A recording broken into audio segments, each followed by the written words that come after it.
Ev, so her name is Evangeline, but everyone calls her Ev. And she grew up in a small town, oldest of three kids. She, her parents paid for her to go off to the big city. So she went off and got her college degree and met the man of her dreams. And he was a police officer. And they lived in New Orleans, big city, 300,000 plus. He was shot and killed. And the man who killed him was brought to justice and he is sitting on death row.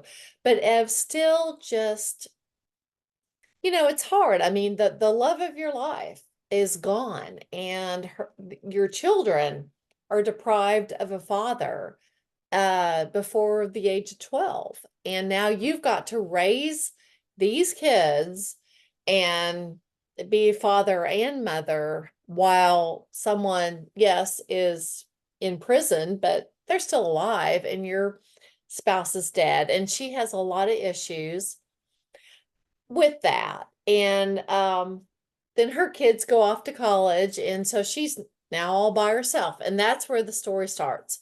She's all by herself. Her kids are gone. They're living their life. And they encourage her to move back home to the small town she swore she'd never go back to. But they want her there because her father is there, her brother is there. Her brother's a police detective, of course.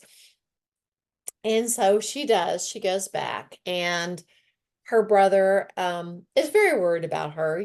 She doesn't have her friends, she doesn't have friends as much and just feeling very lonely. And he's always worried about her and hovering. And he actually has a case. And so she actually has written some mysteries, but she stopped when her husband passed away. So he approaches her and says, I have this case and I can't get it out of my mind. I mean, I think I know who did it, but I can't prove it.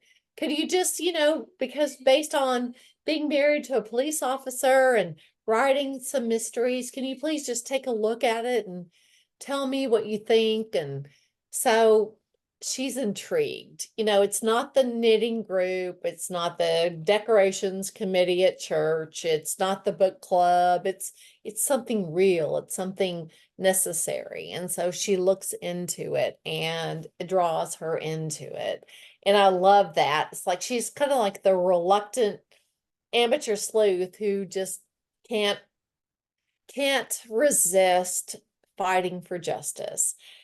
Just a fun thing, I think. So